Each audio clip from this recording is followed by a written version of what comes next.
Code બી debates against college code બી ને આમંત્રિત કરીશ કે તે સ્ટેજ પર આવે અને પોતાની ડિબેટ રજૂ કરશે.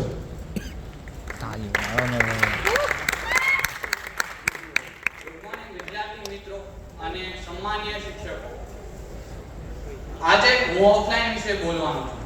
ઓફલાઈન શિક્ષણ આજથી નહીં પણ હજારો વર્ષોથી ચાલુ છે. આ શિક્ષણ એ નવી ટેકનોલોજી અપનાવી રહ્યો છે અને વર્ષોના સુધારા થયા છે. જેમ કે આપણે પ્રોજેક્ટર, બ્લેકબોર્ડ થી પ્રોજેક્ટર સુધી નવી ટેકનોલોજી અપનાવી છે અને જે નવી ટેકનોલોજી આવશે આમાં સમાવેશ થતી જશે. આ શિક્ષણ ખાલી શિક્ષણ જ નહીં, સંસ્કાર, સારા વિચાર અને સુવિચાર પણ શીખડાવે છે. પણ અત્યારના સમયમાં એક નવી શિક્ષણ પદ્ધતિ આવી છે, ઓનલાઈન શિક્ષણ પદ્ધતિ. આ શિક્ષણ પદ્ધતિ જેમ કે આગળ વાત કરી એવા વિદ્યાર્થીઓનો ઉપયોગ છે ખૂબ જ દૂરના વિસ્તારમાં રહે છે, ઘાયલ છે, અપંગ છે અથવા અકસ્માત થયા છે. પણ તમને ખબર છે આપણા દેશમાં આવા વિદ્યાર્થીઓ કેટલા છે? 5 થી 10%. બાકીના 90% વિદ્યાર્થીઓ સક્ષમ છે કે તેઓ શાળાઓ અને કોલેજોમાં જઈ શિક્ષણ પ્રાપ્ત કરી શકે છે. ઓફલાઈન શિક્ષણના મોટા ફાયદા તરીકે હું તમને કહું તો સોશિયલ કન્વર્ઝેશન. સોશિયલ કન્વર્ઝેશન થી વિદ્યાર્થી અને શિક્ષક વચ્ચેનું ઇન્ટરેક્શન વધે છે. વિદ્યાર્થી અને શિક્ષક વચ્ચેના ઇન્ટરેક્શન થી વિદ્યાર્થીઓ એ શિક્ષકની સમજાવવાની રીતોને સમજી શકે છે અને શિક્ષકો એ વિદ્યાર્થીઓને સમજી શકે. બધા વિદ્યાર્થીઓ એક સમાન નથી હોતા, કોઈક સબળો અને કોઈક નબળો હોય છે, જેથી વિદ્યાર્થીનો ખૂબ જ સારો વિકાસ થાય છે અને વિદ્યાર્થીઓ પોતાના પ્રશ્નો નિસંકોચ પોતાના શિક્ષકોથી પૂછી શકે છે. જેથી વિદ્યાર્થીઓમાં પબ્લિક સ્પીચ ડેવલપ થાય છે અને પબ્લિક સ્પીચ થી વિદ્યાર્થીઓ પોતાના પ્રશ્નો પોતાના દેશ, પોતાના સમાજ અને પોતાના પરિવારમાં પૂછી શકે છે. જેથી વિદ્યાર્થીઓનો સ્ટેજ ફેર દૂર થાય છે અને સ્ટેજ ફેર દૂર થવાથી વિદ્યાર્થીઓએ ભવિષ્યના લીડર્સનું નિર્માણ થાય છે. આપણા દેશને ભવિષ્યના નવા લીડરની ખૂબ જ સારી જરૂર છે.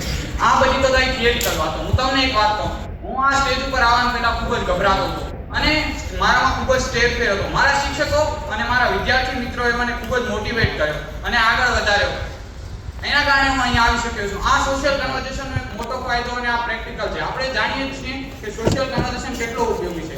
બીજી બાજુ આપણે ઓનલાઈનમાં જોવા જઈએ તો આવું કાંઈ મળતું નથી.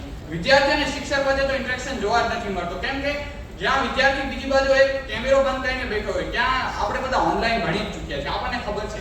જ્યારે વિદ્યાર્થી સવારે વહેલો ઉઠે અડધી ઊંઘમાં સામે શિક્ષક ભણાવતો હોય વિદ્યાર્થીના યસમાં મેસેજ કરી ઓનલાઈનમાં.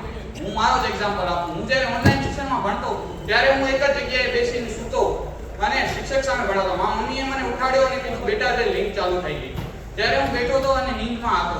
આ વસ્તુ પરથી આપણે બધા જ આ વસ્તુનો સામનો આપણે બધા કરી જ ચૂક્યા છે, જે વસ્તુથી આપણને ખબર છે કે આપણને કેટલું સમજાય છે.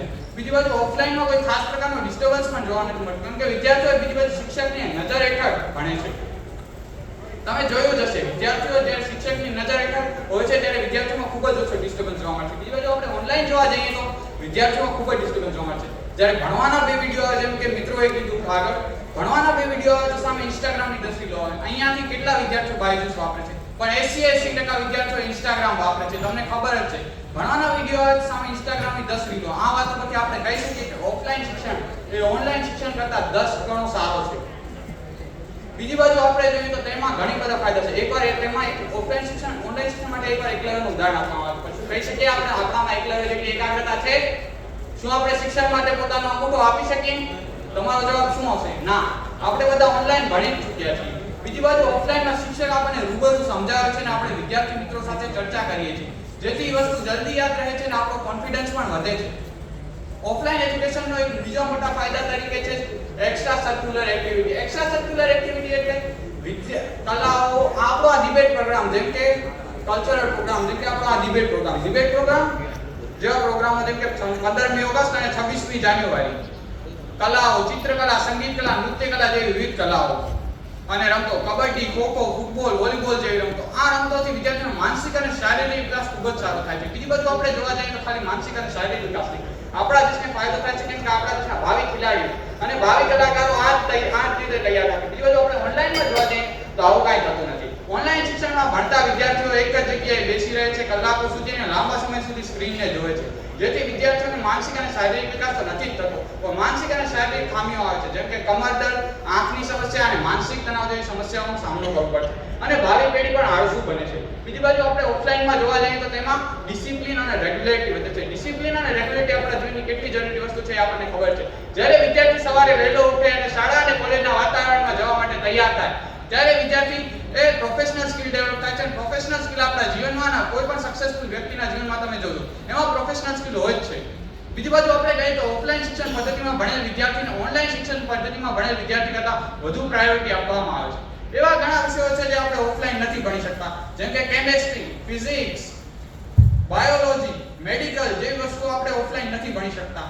આપણે એકવાર કહીએ તો આપણો એગ્રીકલ્ચર પણ આપણે ઓફલાઈન નહીં ભણી શકીએ, કેમ કે ખેતી અને એગ્રીકલ્ચર એવા વિષયો છે જે આપણે ઓફલાઈન નથી ભણી શકતા. અસ્તુ, જય હિન્દ.